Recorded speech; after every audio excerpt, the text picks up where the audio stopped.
Okay kan, dalam video ni kita akan review satu campsite yang terletak di Ulu Konsor, Perak. Nama dia adalah August Land 2. Jadi first impression waktu sampai sini memang terkejut jugalah. Sebab kawasan dia luas, bersih, tersusun. Jadi macam hampa masuk taman pula. Dan kat sini hampa boleh nampak lah owner campsite ni memang jaga campsite ni dengan elok. Dan dia spend modal yang besar untuk bagi campsite ni selesa. Okay, yang uniknya campsite ni dia ada banyak zone. Dan zone dia ikut nama huruf. Dia ada zone P, V, F dan juga D. Di zone tu adalah kawasan dia lah. Dan zone yang paling highlight di campsite ni adalah zone P. Sebab apa? Sebab dia adalah zone yang paling dekat dengan sungai. Jadi dia betul-betul tepi sungai. Dan juga dia dekat dengan kemudahan macam tandas dan sinki yang lengkap untuk kita untuk masak. Dan dia juga dekat dengan titi yang cantik ni. Jadi hampa boleh datang kat gambar dan jalan kat titi ni. Okey, kalau tengok sungai dia pun dia clear batu-batu dia. Jadi senang lah untuk kita nak mandi. Jadi budak-budak pun boleh mandi di sungai ni. Sebab dia kawasan dia tepi tu memang tak dalam lah. Dan yang di tengah pun, yang paling dalam pun takat pinggang, takat dada sikit saja.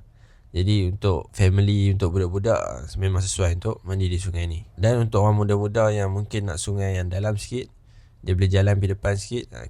Sungai yang depan campsite zone D tu ada batu besar situ. Sungai situ memang dalam lah.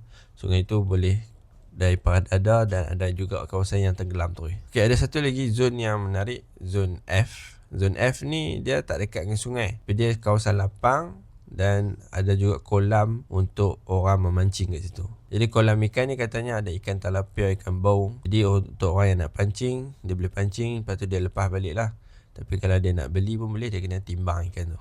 Okey, macam kami ambil kawasan zone P lah. Dan kami sampai waktu tengah hari tu, cuaca dia memang panas terik. Tapi kalau hampa nampak, semua tapak dia sediakan sunshade. Jadi memang sangat membantu lah untuk kurangkan panas tu. Tapi jangan underestimate sebab cuaca dia memang berubah dengan cepat. Waktu sampai tu panas terik, tapi lepas tu terus hujan punya lebat sampai ke malam.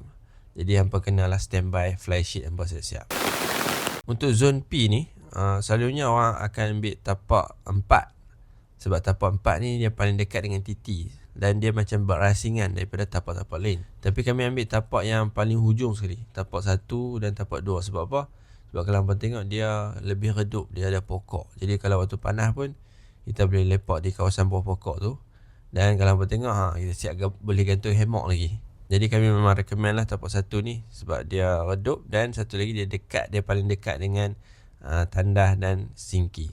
Okay, tandas sini pun dia sangat bersih. Ada yang jenis duduk, ada yang jenis tinggung. Jadi mudah lah. Kalau nak shower pun dia ada shower. Okey, kawasan August Land ni dia memang tak ada elektrik ya, kawasan ni.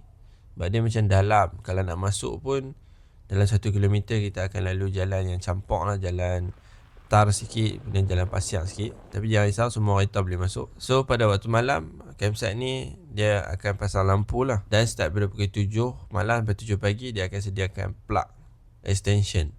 Jadi plug ni kita boleh guna untuk lampu, kipas, charge handphone. Tapi kita tak boleh guna barang yang berat-berat macam rice cooker apa semua tu. Mesin kopi apa semua tak boleh lah. Sebab tempat ni dia guna generator. Dia tak boleh lah guna device yang berat-berat sangat. Okay, aktiviti di campsite ni lebih kepada aktiviti yang santai. Mandi sungai, masak-masak, pasang hammock, duduk kat hammock. Dan saya suka juga jalan pagi-pagi di campsite ni. Sebab kita boleh ronda tengok keluasan campsite tu memang luas. Dan view pada waktu pagi tu pun sangat tenang dan cantik. Okey, itulah August Land 2, campsite yang saya recommend. Dan saya sendiri pun nak main lagi nanti. Jadi untuk beginner campers yang nak try camping di campsite yang terjaga, campsite yang tenang, dia mesra keluarga, bersih, bolehlah hampa cuba di campsite August Land 2 ni. Tapi kalau hampa nak main weekend, pastikan hampa kena booking awal. Sebab apa? Sebab dia memang akan penuh lah pada waktu weekend. Tambah-tambah tapak yang tepi sungai ni. Untuk orang yang nak booking campsite ni, saya akan sertakan link dan nombor telefon owner campsite kat bawah. Itu saja untuk video kali ni. Kalau hampa ada cadangan campsite lain, pastikan letak kat komen bawah. Kita akan cuba, InsyaAllah. Dan jumpa lagi dalam video seterusnya. Jom.